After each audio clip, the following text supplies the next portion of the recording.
भारत की भारत की राष्ट्रीय चिन्ह इन्हें देख लेते हैं। राष्ट्रीय प्रतीक है नेशनल सिंबल।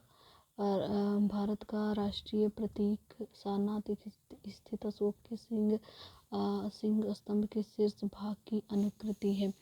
भारत सरकार ने इसे 26 जनवरी 1950 को अपनाया। तो भारत का जो राष्ट्रीय प्रतीक है उसे कब अपनाया गया? 26 जनवरी 1950 को अपनाया गया था। 26 जनवरी 1950 को अपनाया था। प्रतीक के नीचे मुंडकोपनिषद में लिखा सूत्र सत्यमेव जयते देवनागरी लिपि में अंकित है।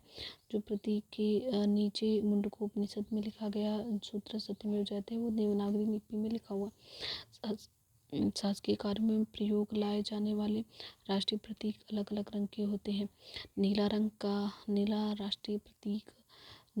राष्ट्रीय प्रतीक भारत के मंत्रियों द्वारा, लाल राष्ट्रीय प्रतीक राज्यसभा के सदस्यों व अधिकारियों द्वारा, हरा राष्ट्रीय प्रतीक लोकसभा के सदस्यों द्वारा उपयोग में लाया जाता है।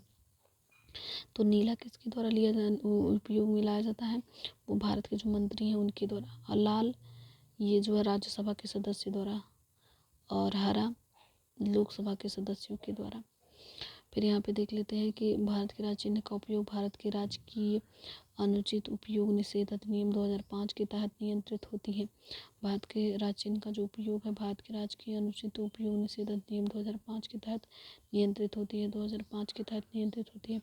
राष्ट्रीय ध्वज नेशनल फ्लैग 3 पट्टियों वाला तिरंगा, गहरा केसरिया ऊपर, सफ़ेद बीच में और गहरा हरा रंग नीचे है।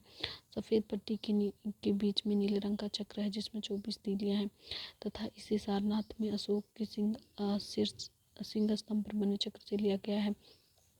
ध्वज की लंबाई और चौड़ाई का अनुपात 3:2 है। कितना अनुपात है? 3:2 है। भारत की संविधान सभा ने राष्ट्रीय ध्वज का प्रारूप 22 जुलाई 1947 को अपनाया था। तो ये राष्ट्रीय ध्वज का स्वरूप कब अपनाया गया था? 22 जुलाई 1947 को। 22 जुलाई 1947 को। जबकि राष्ट्रीय प्रतीक अशोक स्तंभ कब लिया गया था? 26 जनवरी 1950 को। और ये कब राष्ट्रीय ध्वज कब लिया गया था? 22 जुलाई 1947 को अपनाया गया था। राष्ट्रीय ध्वज का केसरिया रंग जागृति, शौर्य व त्याग का, केसरिया रंग जागृति, शौर्य व त्याग का, सफ़ेद रंग सत्य एवं पवित्रता का, हरा रंग जीवन समृद्धि का प्रतीक है। हरा रंग जीवन समृद्धि का प्रतीक है। राष्ट्रीय ध्वज को संविधान सभा में हंसा मेहता ने प्रस्तुत किया। तो राष्ट्रीय ध्वज को संविधान सभा में किसने प्रस्तुत किया था? हंसा मेहता ने प्रस्तुत किया। राष्ट्रीय ध्वज को संविधान सभा में किसने प्रस्तुत किया? हंसा मेहता ने प्रस्तुत किया। राष्ट्रीय ध्वज संहिता 2002 के अनुसार सभी भारतीय नागरिकों एवं निजी संस्थाओं आदि को भी राष्ट्रीय ध्वज प्रदर्शन का अधिकार है। तो राष्ट्रीय ध्वज संहिता 2002 के अनुसार जो भारतीय नागरिक हैं, जो निजी संस्थाओं आदि को राष्ट्रीय ध्वज प्रदर्शन का अधिकार है।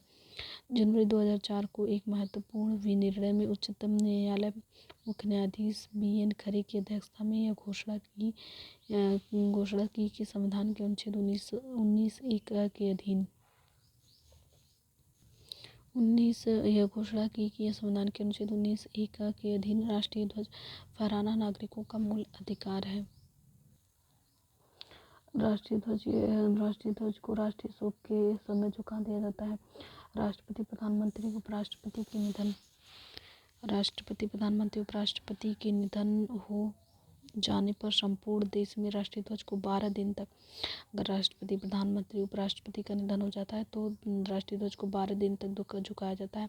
पूर्व राष्ट्रपति, पूर्व प्रधानमंत्री, पूर्व उपराष्ट्रपति के निधन हो जाने पर 7 दिन के लिए राष्ट्रीय ध्वज को झुका दिया जाता है।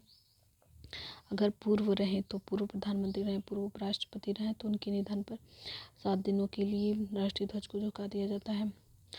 और प्रसिद्ध झंडा गीत झंडा ऊंचा रहे हमारा की रचना श्यामलाल प्रसाद गुप्त ने की थी। तो प्रसिद्ध झंडा गीत क्या है? झंडा ऊंचा रहे हमारा। इसकी रचना किसने की थी? श्यामलाल प्रसाद गुप्त ने की। भारत के राष्ट्रीय ध्वज का पहली बार प्रदर्शन 14 अगस्त 1947 ईस्वी को मध्य रात्रि में हुआ था। तो भारतीय राष्ट्रीय ध्वज का पहला प्रदर्शन कब हुआ था? 14 अगस्त 1947 ईस्वी को मध्य रात्रि में हुआ था। राष्ट्रगान नेशनल एंथम।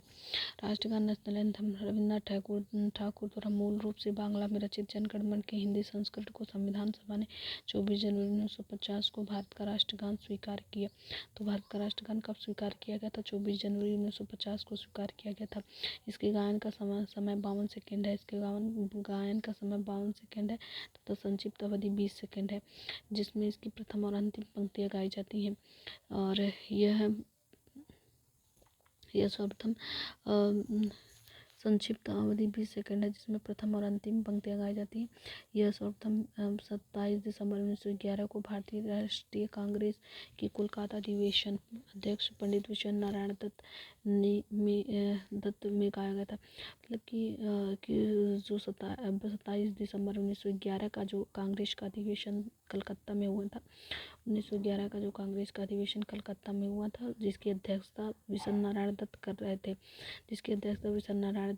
थे, इसी में पहली बार ये गाया गया था। तो यानी कि कांग्रेस की कलकत्ता अधिवेशन में 1911 में जिसकी अध्यक्षता विश्व नारायण दत्त कर रहे थे, उसी समय ये गाया गया था।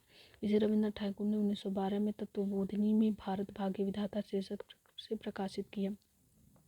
तो ये जो राष्ट्रगान है नेशनल एंथम जनगण मनगढ़, ये जो है जो रविन्द्रनाथ टैगोर ने 1912 ईस्वी में तत्वबोधिनी में भारत भाग्य विधाता शीर्षक से प्रकाशित किया। तत्वबोधिनी पत्रिका थी, उसमें जनगण मनगढ़ को नेशनल एंथम या राष्ट्रगान को भारत भाग्य विधाता शीर्षक से प्रकाशित किया था तथा 1919 में मॉर्निंग सॉन्ग ऑफ इंडिया के नाम से अंग्रेजी अनुवाद किया। तो 1919 में इसका अंग्रेजी अनुवाद क्या है जनगण मन का? मॉर्निंग सॉन्ग ऑफ इंडिया के नाम से अंग्रेजी अनुवाद किया। राष्ट्रगान के वर्तमान संगीत में धुन को बनाने का श्रेय जो संगीत में जो धुन चलता है, जो जनगण मन का, उसको बनाने का श्रेय किसे जाता है? कैप्टन राम सिंह ठाकुर को, INA के सिपाही को जाता है। तो जो वर्तमान में जो धुन चलती है जनगण मन की, इसको बनाने का श्रेय किसको जाता है? कैप्टन राम सिंह ठाकुर को, INA के सिपाही को जाता है। राष्ट्रीय गीत नेशनल सॉन्ग बंकिम चंद्र चटर्जी के उपन्यास आनंद मठ में उन्हीं के द्वारा रचित वंदे मातरम को राष्ट्रीय गीत के रूप में 26 जनवरी 1950 को स्वीकार किया गया। तो बंकिम चंद्र चटर्जी का उपन्यास आनंद मठ है। नेशनल सॉन्ग जो है बंकिम चंद्र चटर्जी का उपन्यास आनंद मठ में वंदे मातरम को राष्ट्रीय गीत के रूप में 26 जनवरी 1950 को स्वीकार किया गया था। 26 जनवरी 1950 को राष्ट्रगीत को और 24 जनवरी 1950 को राष्ट्रगान को, 24 जनवरी 1950 को राष्ट्रगान को, फिर 26 जनवरी 1950 को राष्ट्रगीत को स्वीकार किया गया। इसे सर्वप्रथम 1896 में भारतीय राष्ट्रीय कांग्रेस के अधिवेशन अध्यक्ष रहीमतुल्ला सयानी, तो मतलब कि INC का जब अध्यक्ष होता है, भारतीय राष्ट्रीय कांग्रेस का जब अध्यक्ष हो रहा है, जिसके अध्यक्ष रहीमतुल्ला सयानी थे, 1996 में पहली बार गाया गया था। इस गीत को गाने का समय 1 मिनट 5 सेकंड है। किसी भी व्यक्ति को राष्ट्रगीत गाने के लिए बाध्य नहीं किया जा सकता है।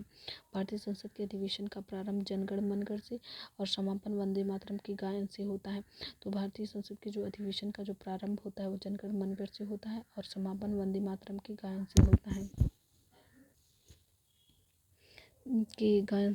फिर राष्ट्रीय कैलेंडर ग्रिगोरियन कैलेंडर के साथ देश भर के लिए शक संवत पर आधारित राष्ट्रीय पंचांग की सरकारी आयोग के लिए 22 मार्च 1947 को अपनाया गया। तो ये ग्रिगोरियन कैलेंडर 1947 में अपनाया गया। इसका पहला महीना चैत्र है और यह सामान्यतः सामान्य वर्ष 22 मार्च को एवं लीप वर्ष 21 मार्च को प्रारंभ होता है। तो ये 22 मार्च को एवं लीप वर्ष 21 मार्च को प्रारंभ होता है। राष्ट्रीय पुष्प, भारत का राष्ट्रीय पुष्प कमल, नेलम्बो न्यूसिफेरा गार्डन इसका साइंटिफिक नेम है। तो राष्ट्रीय पुष्प क्या है? कमल है, इसका नाम है नेलम्बो न्यूसिफेरा, कमल का नाम है। राष्ट्रीय पक्षी मयूर है, इसका नाम है पाओ क्रिस्टेटस, मयूर पाओ क्रिस्टेटस। पशु बाघ पैंथरा टाइग्रिस लिन्नायस, बाघ का साइंटिफिक नेम है पैंथरा टाइग्रिस लिन्नायस। फल है आम, मैग्नीफेरा इंडिका, फल है आम मैग्नीफेरा इंडिका। वृक्ष है बरगद, फाइकस बेंथालेंसिस, वृक्ष है बरगद फाइकस बेंथालेंसिस, वृक्ष है बरगद फाइकस बेंथालेंसिस, वृक्ष है बरगद फाइकस बेंथालेंसिस इसका नाम है। नदी है 4 नवंबर 2008 को गंगा नदी को राष्ट्रीय नदी घोषित किया गया था। गंगा नदी को राष्ट्रीय नदी कब घोषित किया गया? 4 नवंबर 2008 को। 4 नवंबर 2008 को 4 नवंबर 2008 को गंगा को राष्ट्रीय नदी घोषित किया गया। राष्ट्रीय जलीय जीव गंगा डॉल्फिन प्लेटानिस्टा गैंगेटिका को 5 अक्टूबर 2009 को राष्ट्रीय जलीय जीव घोषित किया गया था। राष्ट्रीय जलीय जीव जो गंगा का डॉल्फिन है उसे ही, डॉल्फिन का नाम है प्लेटानिस्टा गैंगेटिक का है और 5 अक्टूबर 2009 को 5 अक्टूबर 2009 को राष्ट्रीय जलीय जीव घोषित किया गया है। फिर राष्ट्रीय विरासत पशु क्या है? राष्ट्रीय विरासत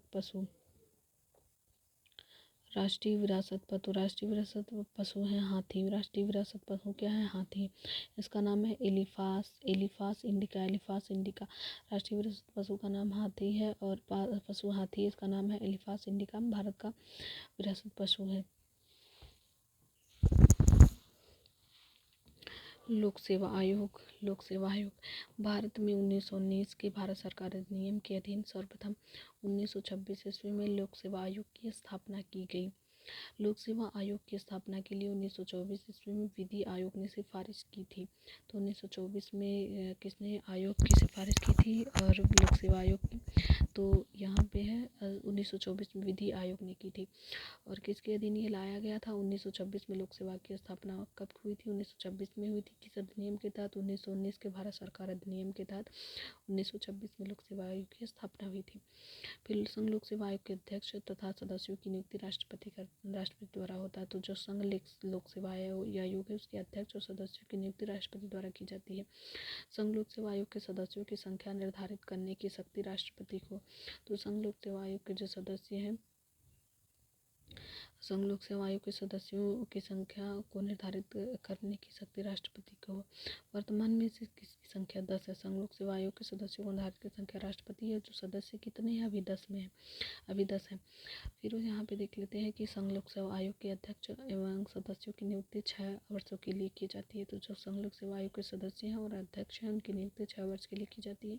यदि वह 6 वर्षों के अंतर 65 वर्ष की आयु पूरी कर लेता है, 6 वर्षों के अंदर, अगर 6 वर्ष के अंदर 65 वर्ष की आयु पूरी कर लेता है तो वह पद से मुक्त हो जाता है। लेकिन अगर वह 6 वर्ष के अंदर 65 वर्ष की आयु पूरी कर लेता है तो वह पद से मुक्त हो जाता है।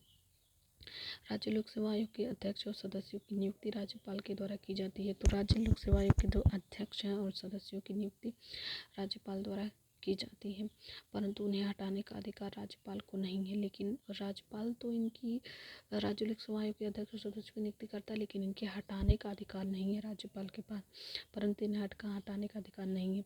राज्य लोक सेवा आयोग के अध्यक्ष एवं सदस्यों का कार्यकाल 6 वर्ष या 62 वर्ष, इसमें था 6 वर्ष या 65 वर्ष संघ लोक सेवा आयोग, और इसमें राज्य में है 6 वर्ष या 62 वर्ष। 62 है, 3 वर्ष कम है, उससे 62 वर्ष की उम्र तक होता है। इन दोनों में जो पहले पूरा होता है उसी के तहत वे अवकाश ग्रहण करते हैं, परंतु उन्हें कार्यकाल के बीच उच्चतम न्यायालय के प्रतिवेदन पर तथा कुछ निर्हताओं के होने पर संविधान के अनुच्छेद 317 के अंतर्गत राष्ट्रपति हटा सकते हैं। तो यह परंतु उन्हें कार्यकाल के बीच उच्चतम न्यायालय के प्रतिवेदन पर कुछ निर्हताओं के होने पर संविधान के अनुच्छेद 317 के अंतर्गत, तो इन्हें हटाने का किस अनुच्छेद में है? 317 के अंतर्गत राष्ट्रपति हटा सकते हैं। निर्वाचन आयोग देख लेते हैं क्या है। भारत के संविधान के भाग 15 के अनुच्छेद 324 से 329 में निर्वाचन से संबंधित उपबंध दिया गया है। भारत निर्वाचन आयोग की स्थापना 25 जनवरी 1950 को हुई थी। यह एक अस्थायी संवैधानिक निकाय है।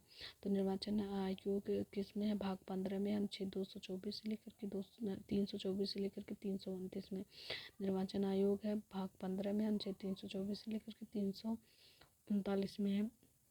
इसकी स्थापना कब की गई थी निर्वाचन आयोग की? 25 जनवरी 1926 को। इसकी स्थापना कब की गई थी? इसे 25 जनवरी 1926 को हुई थी। इसकी स्थापना कब हुई थी? 25 जनवरी 1926 को हुई थी। यह एक अस्थायी संवैधानिक निकाय है। यह एक अस्थायी संवैधानिक निकाय है। यह एक अस्थायी संवैधानिक निकाय है। निर्वाचन आयोग का गठन मुख्य निर्वाचन आयुक्त एवं अन्य निर्वाचन आयुक्तों से किया जाता है। जो निर्वाचन आयुक्त है उसका गठन निर्वाचन आयुक्त एवं अन्य निर्वाचन आयुक्तों से किया जाता है, जिसकी नियुक्ति राष्ट्रपति के द्वारा की जाती है। मुख्य चुनाव आयुक्त का कार्यकाल 6 वर्ष या 65 वर्ष की आयु जो भी पहले हो तब तक होगा।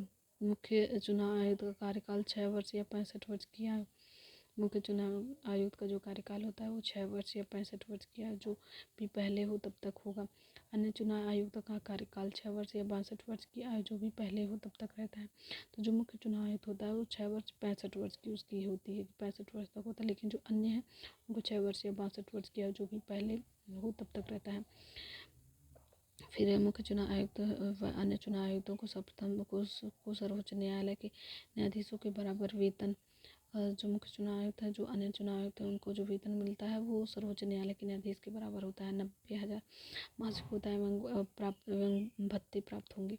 पहले चुनाव आयोग एक सदस्यीय आयोग था। पहले जो चुनाव आयोग था वो एक सदस्यीय आया था, परंतु अक्टूबर 1993 ईस्वी में 3 सदस्यीय आयोग बना दिया गया। तो पहले चुनाव आयोग था वो एक सदस्यीय था, लेकिन अक्टूबर 1993 में यह 3 सदस्यीय आयोग बना दिया गया। निर्वाचन आयोग के मुख्य कार्य क्या है? पहला है चुनाव क्षेत्रों का परिसीमन। निर्वाचन आयोग के मुख्य कार्य क्या है? पहला है चुनाव क्षेत्र का परिसीमन। दूसरा है मतदाता सूचियों को तैयार करवाना। तीसरा है विभिन्न राजनीतिक दलों को मान्यता प्रदान करना। चौथा है राजनीतिक दलों को आरक्षित चुनाव चिन्ह प्रदान करना। चुनाव करवाना। छठा है चुनाव करवाना। फिर उसके बाद है राजनीतिक दलों के लिए आचार संहिता तैयार करवाना। तो निर्वाचन आयोग के मुख्य कार्य क्या है? पहला है चुनाव क्षेत्रों का परिसीमन। दूसरा है मतदाता सूचियों को तैयार करवाना। तीसरा है विभिन्न राजनीतिक दलों को मान्यता प्रदान करना। चौथा है राजनीतिक दलों को आरक्षित चुनाव चिन्ह प्रदान करना। पांचवा है चुनाव करवाना। छठा है राजनीतिक दलों के लिए आचार संहिता तैयार करवाना। ये है निर्वाचन आयोग की स्वतंत्रता के लिए संवैधानिक प्रावधान। निर्वाचन आयोग की स्वतंत्रता के लिए संवैधानिक प्रावधान। निर्वाचन आयोग की स्वतंत्रता के लिए संवैधानिक प्रावधान। निर्वाचन आयोग एक संवैधानिक संस्था है। तो जो निर्वाचन आयोग है वो एक संवैधानिक संस्था है। तो पूछा जाता है निर्वाचन आयोग कौन सी संस्था है? एक संवैधानिक संस्था है, अर्थात इसका निर्माण संविधान में ने किया है। मुख्य चुनाव आयुक्त एवं अन्य चुनाव आयुक्त की नियुक्ति राष्ट्रपति करते हैं। जो मुख्य चुनाव आयुक्त है और जो अन्य चुनाव आयुक्त है उनकी नियुक्ति राष्ट्रपति करते हैं। मुख्य चुनाव आयुक्त एक को महाभियोग जैसी प्रक्रिया से ही हटाया जा सकता है। मुख्य चुनाव आयुक्त को अगर हमें हटाना है तो कैसे हटाएंगे? महाभियोग जैसी प्रक्रिया से ही हटाया जा सकता है। मुख्य चुनाव आयुक्त का दर्जा सर्वोच्च न्यायालय के मुख्य न्यायाधीश के समान है। जो मुख्य चुनाव आयुक्त है उनका दर्जा है सर्वोच्च न्यायालय के मुख्य न्यायाधीश के समान ही है। नियुक्ति के पश्चात मुख्य चुनाव आयुक्त एवं अन्य चुनाव आयुक्तों की सेवा शर्तों में कोई अलाभकारी परिवर्तन नहीं किया जा सकता है। नियुक्ति के पश्चात जो मुख्य चुनाव आयुक्त है एवं अन्य चुनाव आयुक्तों की सेवा शर्तों में कोई अलाभकारी परिवर्तन नहीं किया जा सकता है। छठा है मुख्य चुनाव आयुक्त एवं अन्य चुनाव आयुक्तों का वेतन भारत की संचित निधि में से दिया जाता है।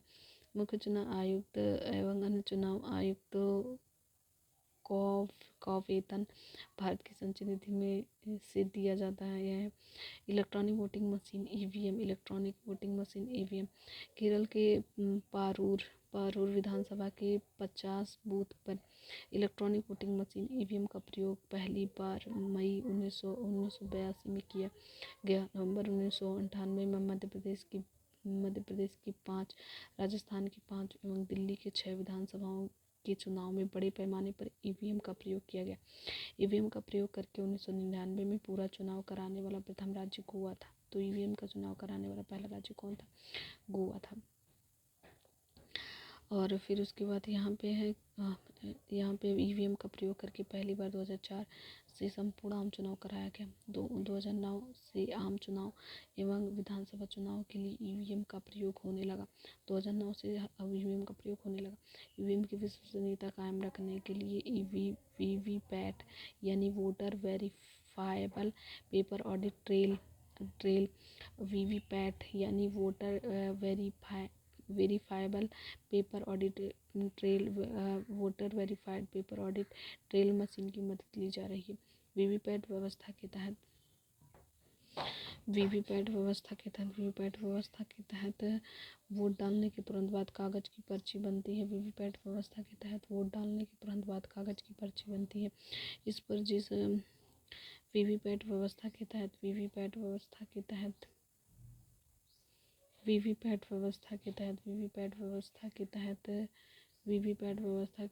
वोट डालने के तुरंत बाद कागज की पर्ची बनती है। इस पर जिस उम्मीदवार को वोट दिया जाता है उसका नाम एवं चुनाव चिन्ह छपा होता है। सबसे पहले इसका इस्तेमाल नागालैंड के चुनाव में 2013 में हुआ और भारत इलेक्ट्रॉनिक लिमिटेड और इलेक्ट्रॉनिक कॉरपोरेशन इंडिया लिमिटेड ने वीवीपैट मशीन को 2013 में बनाई। तो वीवीपैट मशीन को 2013 में बनाई गई थी। किसने बनाई थी? भारत इलेक्ट्रॉनिक लिमिटेड और electronic corporation India limited. Bharat electronic limited और इलेक्ट्रॉनिक कॉरपोरेशन इंडिया लिमिटेड ने वीवीपैट मशीन को 2013 में बनाई थी। राष्ट्रीय दल का दर्जा हासिल करने के लिए आवश्यक शर्तें क्या है? पहला है लोकसभा आम चुनाव अथवा राज्य विधानसभा चुनाव में किन्हीं 4 अथवा अधिक राज्यों में कुछ कुल डाले गए वैध मतों का 6% प्राप्त करना जरूरी होता है। यह लोकसभा आम चुनाव और राज्य विधानसभा चुनाव में किन्हीं 4 अथवा अधिक राज्यों में कुल डाले गए वैध मतों का 6% प्राप्त करना जरूरी होगा। फिर दूसरा है इसके अलावा इसे किसी एक राज्य अथवा राज्यों की विधानसभा की कम से कम 4 सीटें जीतनी होंगी अथवा लोकसभा में 2% सीटें हों और ये कम से कम 3 विभिन्न राज्यों में हासिल की गई हो तो वह राष्ट्रीय दल का दर्जा प्राप्त कर सकता है।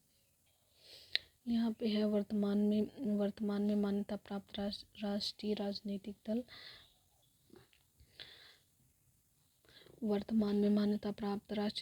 दल। यहाँ पे ये दल है और ये है चुनाव चिन्ह। ये दल है, यहाँ पे है चुनाव चिन्ह और यहाँ पे प्रमुख क्षेत्रीय दल एवं उनका चुनाव चिन्ह। तो ये दल है, ये चुनाव चिन्ह है और ये राज्य है। किस राज्य में कौन सी है?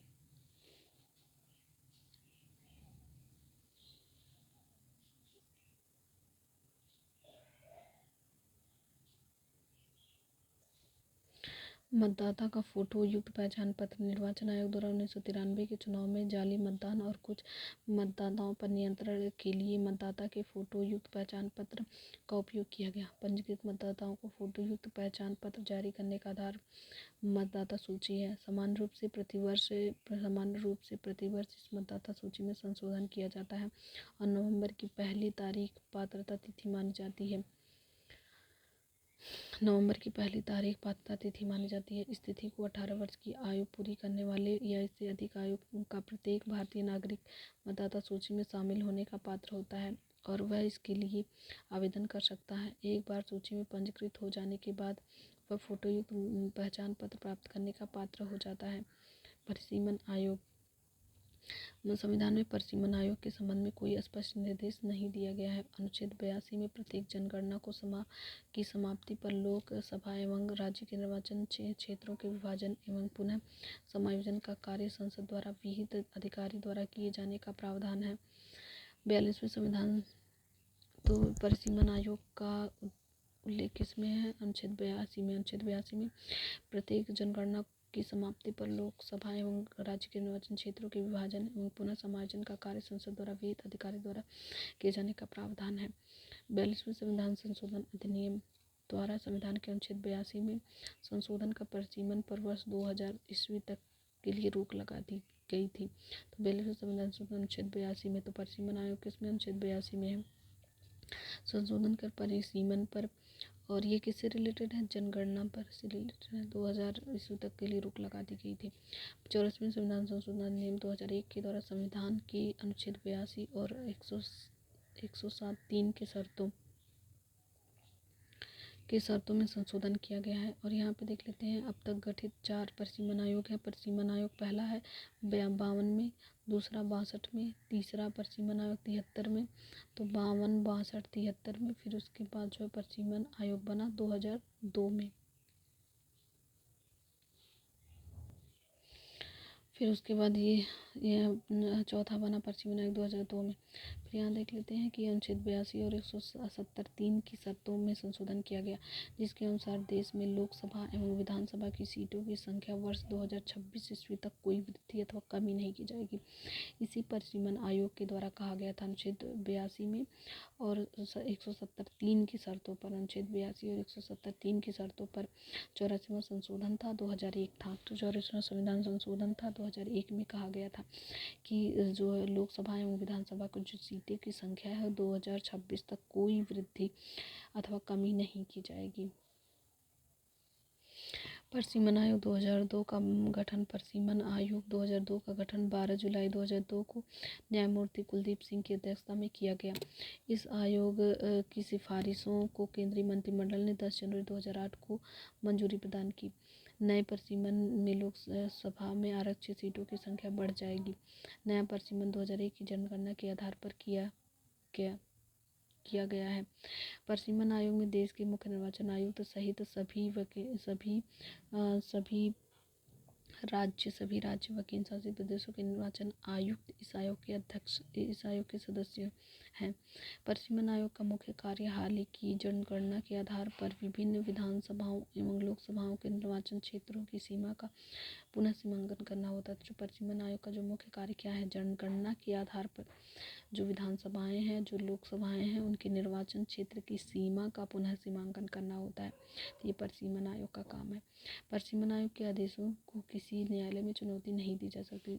जो परिसीमन आयोग का जो आदेश है उसे किसी भी न्यायालय में चुनौती नहीं दी जा सकती है।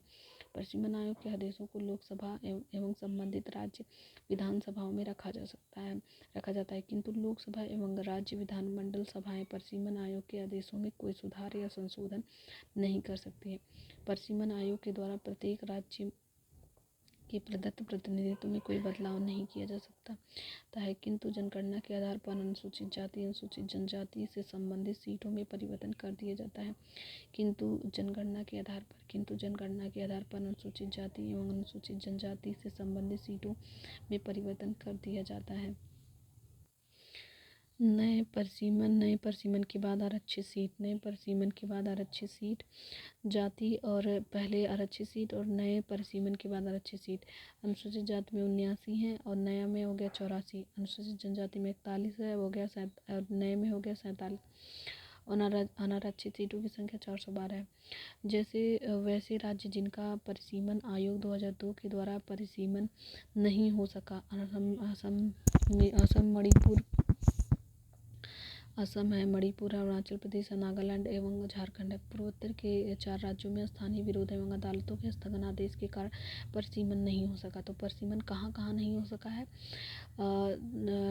असम में नहीं, मणिपुर में नहीं, असम, मणिपुर, अरुणाचल प्रदेश, नागालैंड और झारखंड में नहीं। असम, मणिपुर, अरुणाचल प्रदेश, नागालैंड और झारखंड में नहीं हो सका है। जबकि झारखंड में सरकारी नीति के विपरीत आरक्षित सीटें कम होने के कारण यहाँ परिसीमन नहीं हो सका। ये 4 जगह तो हुआ ही नहीं। असम, मणिपुर, अरुणाचल प्रदेश और नागालैंड में तो परिसीमन नहीं हो पाया है, लेकिन जो झारखंड है वहाँ पे सीटें कम होने के कारण परिसीमन पूरा नहीं हो सका है। फिर यहाँ पे देख लेते हैं भारतीय राज्य व्यवस्था में वरीयता अनुक्रम। भारतीय राज्य व्यवस्था में वरीयता अनुक्रम देख लेते हैं। भारतीय राज्य व्यवस्था में विभिन्न पदाधिकारियों का वरीयता अनुक्रम इस तरह से है। सबसे पहले है राष्ट्रपति के बाद है उपराष्ट्रपति, फिर प्रधानमंत्री, फिर राज्यों के राज्यपाल, फिर अपने राज्यों के राज्यपाल अपने राज्यों में, फिर भूतपूर्व राष्ट्रपति, फिर उप प्रधानमंत्री, फिर भारत का मुख्य न्यायाधीश तथा लोकसभा अध्यक्ष, फिर केंद्रीय कैबिनेट मंत्री। ऐसे याद करते हैं तो शायद जल्दी याद रहे कि लाइन में ऐसे खड़े करते हैं। तो राष्ट्रपति हैं, राष्ट्रपति के पीछे उपराष्ट्रपति, उनके पीछे प्रधानमंत्री, उनके पीछे राज्यों के राज्यपाल जो अपने राज्यों में हैं वे हैं, फिर उनके पीछे भूतपूर्व राष्ट्रपति, फिर उनके पीछे उप प्रधानमंत्री, फिर उनके पीछे भारत का मुख्य न्यायाधीश तथा लोकसभा अध्यक्ष, फिर उनके पीछे केंद्रीय कैबिनेट मंत्री, राज्य के मुख्यमंत्री, अपने राज्यों में योजना आयोग का उपाध्यक्ष, पूर्व प्रधानमंत्री एवं संसद में विपक्षी दल का नेता। फिर इन लोगों के पीछे कौन है? भारत रत्न सम्मान के धारक हैं। फिर 8वें नंबर पे उनके पीछे कौन है? राजदूत। फिर 9वें नंबर पे कौन है? उच्चतम न्यायालय के न्यायाधीश। और फिर उनके बगल में थोड़ी सी मुख्य निर्वाचन आयुक्त, भारत का नियंत्रक एवं महालेखा परीक्षक। फिर 10वें नंबर पे कौन है? भारत का उपसभापति और लोकसभा का अध्यक्ष। मतलब इन लोगों के पीछे कैग के पीछे भारत का उपसभापति, लोकसभा का उपाध्यक्ष, लोकसभा का उपाध्यक्ष, योजना आयोग के सदस्य तथा केंद्र में राज्य मंत्री ही हैं। फिर उसके बाद है भारत रत्न, एकमात्र ऐसा पुरस्कार है जिसे वरीयता अनुक्रम में स्थान दिया गया। तो भारत रत्न एकमात्र ऐसा पुरस्कार है जिसे वरीयता अनुक्रम में स्थान दिया गया है। मुख्य चुनाव आयुक्त श्री शेषन के आग्रह पर सरकार ने मुख्य चुनाव आयुक्त को 9 की स्थिति प्रदान की, यानी उच्चतम न्यायालय के न्यायाधीश के समकक्ष दर्जा। यह संशोधन और 93 में किया गया। जो मुख्य चुनाव आयुक्त हैं, श्री शेषन के आग्रह पर सरकार ने मुख्य चुनाव आयुक्त को 9 की स्थिति प्रदान की, यानी उच्चतम न्यायालय के न्यायाधीशों के समक्ष दर्जा। यह संशोधन अगस्त 93 में किया गया। राज्यसभा इसमें राजभाषा इसे देख लेते हैं। अनुच्छेद 343 से 351, अनुच्छेद 343 से 351 संविधान के भाग 17 में, संविधान के भाग 17 में अनुच्छेद 343, संविधान के भाग 17 में अनुच्छेद 343 के अनुसार संघ की राजभाषा हिंदी और लिपि देवनागरी है। भारतीय संविधान के अनुच्छेद 344 में राष्ट्रपति को राजभाषा में संबंधित कुछ विषयों में सलाह देने के लिए एक आयोग की नियुक्ति का प्रावधान। राष्ट्रपति ने इस अधिकार का प्रयोग करते हुए 1955 में बीजी खेर की अध्यक्षता में प्रथम राजभाषा आयोग का गठन किया था। तो प्रथम राजभाषा का आयोग गठन किस में किया था? 1955 में किया था। किसकी अध्यक्षता में? बीजी खरे की अध्यक्षता में किया गया था। और ये अनुच्छेद 344 में है, अनुच्छेद 344 में है और भाग 17 में है, अनुच्छेद 343 में। फिर यहाँ पे है खरी की अध्यक्षता में प्रथम राजभाषा आयोग का गठन किया। इस आयोग ने 1956 में अपना पहला प्रतिवेदन दिया। संविधान की 8वीं अनुसूची के अनुसार निम्नलिखित भाषाओं को राजभाषा के रूप में मान्यता प्राप्त, जो इस प्रकार है: असमिया, बंगाल, गुजराती, हिंदी, कन्नड़, कश्मीरी, मलयालम, मराठी, उड़िया, पंजाबी, संस्कृत, सिंधी, तमिल, तेलुगु, उर्दू, कोंकणी, मणिपुरी, नेपाली, मैथिली, संथाली, डोगरी और बोडो, ये सब है। फिर उसके बाद 1967 ईस्वी में संविधान के 21वें संशोधन के द्वारा सिंधी को 8वीं अनुसूची में जोड़ा गया। तो 1967 के द्वारा 21वां संशोधन था, सिंधी को 8वीं अनुसूची में जोड़ा गया। 1992 में संविधान के 71वें संशोधन के द्वारा मणिपुर, कोंकणी, नेपाली को 8वीं अनुसूची में जोड़ा गया। अब 92 संविधान संशोधन के द्वारा 2003 के द्वारा संविधान की 8वीं अनुसूची में मैथिली, संथाली, डोगरी एवं बोडो भाषाओं को जोड़ा गया है। राज्य की भाषा। संविधान के अनुच्छेद 345 के अधीन प्रत्येक राज्य की भाषा। संविधान के अनुच्छेद 343 के अधीन प्रत्येक राज्य के विधानमंडल को यह अधिकार दिया गया है कि वह विधि द्वारा राज्य के राजकीय प्रयोजनों में सब या किसी के प्रयोग के लिए उस राज्य में प्रयुक्त होने वाली भाषाओं में किसी एक या अनेक को या हिंदी को अंगीकार कर सकता है, परंतु जब तक राज्य का विधानमंडल विधि द्वारा अन्यथा उपबंध न करे तब तक राज्य के भीतर उन शासकीय प्रयोजनों के लिए अंग्रेजी भाषा का प्रयोग किया जाता रहेगा जिनके लिए उसका इस संविधान के प्रारंभ से ठीक पहले प्रयोग किया जा रहा था। इस उपबंध के अंतर्गत अधिकांश राज्यों ने मुख्य क्षेत्रीय भाषा को अपनी राजभाषा के रूप में अंगीकार किया है, जैसे आंध्र प्रदेश तेलुगु, मलयालम केरल मलयालम, असम ने असमिया, पश्चिम बंगाल ने बंगाली, उड़ीसा ने उड़िया, गुजरात ने गुजराती के अतिरिक्त हिंदी, गोवा के अतिरिक्त हिंदी, गुजरात ने गुजराती के अतिरिक्त हिंदी, गोवा ने कोंकणी के अतिरिक्त मराठी व गुजराती, गोवा ने कोंकणी के अतिरिक्त कोंकणी भी है, मराठी भी है, गुजराती भी है। जम्मू कश्मीर में उर्दू, जम्मू कश्मीर ने उर्दू, मेघालय अरुणाचल प्रदेश नागालैंड ने अंग्रेजी, मेघालय अरुणाचल प्रदेश और नागालैंड, मेघालय अरुणाचल प्रदेश एवं नागालैंड ने अंग्रेजी, पुदुचेरी ने फ्रांसीसी, त्रिपुरा ने कोकबोरोक, मिजोरम ने मिजो इन सब भाषाओं को उन्होंने राजभाषा बनाया है। फिर ध्यान देने योग्य बात यह है कि राज्यों द्वारा राजभाषा का चुनाव संविधान की 8वीं अनुसूची में उल्लिखित भाषाओं तक ही सीमित नहीं है। मतलब जो 8वीं अनुसूची में उससे बाहर की जो भाषाएं उनको भी उन्होंने राजभाषा बना लिया है। तो यही लिखा हुआ कि राज्यों द्वारा राजभाषा का चुनाव संविधान की 8वीं अनुसूची में उल्लिखित भाषाओं तक सीमित नहीं है। राज्यों के परस्पर संबंधों में तथा संघ और राज्यों के परस्पर संबंधों में संघ की राजभाषा को ही प्रतिकूल भाषा माना जाएगा। प्रतिकूल प्राधिकृत भाषा माना जाएगा। परंतु यदि 2 या 2 से अधिक राज्य यह करार करते हैं कि उन राज्यों के बीच यदि पत्रादि की राज्य भाषा हिंदी भाषा होगी तो ऐसे पत्रादि के लिए उस भाषा का प्रयोग किया जा सकता है। अनुच्छेद 346 में उच्चतम और उच्च न्यायालय तथा विधानमंडलों की भाषा संविधान में प्रावधान किया गया है कि जब तक संसद द्वारा कानून बनाकर अन्यथा प्रावधान न किया जाए तब तक उच्चतम न्यायालय और उच्च न्यायालयों की भाषा अंग्रेजी होगी। संविधान में प्रावधान किया गया है कि जब तक संसद द्वारा कानून बनाकर अन्यथा प्रावधान न किया जाए तब तक उच्चतम न्यायालय और उच्च न्यायालयों की जो भाषा है वो अंग्रेजी होगी। संसद तथा राज्य विधानमंडल द्वारा पारित कानून अंग्रेजी में होंगे और संसद राज्य विधानमंडल द्वारा पारित कानून अंग्रेजी में होंगे। संविधान के अधीन किसी भाषा को राष्ट्रीय भाषा के रूप में नहीं अपनाया गया है। तो संविधान के अधीन जो किसी भाषा को राष्ट्रीय भाषा के रूप में नहीं अपनाया गया है। इसके अधीन हिंदी को केवल राजभाषा के रूप में रखा गया। जो हिंदी है वो केवल राजभाषा के रूप में रखा गया, अर्थात भारत की कोई राष्ट्रीय भाषा नहीं है। फिर उसके बाद यहाँ पे है आपात उपबंध। आपात उपबंध को हम नेक्स्ट वीडियो में देखते हैं।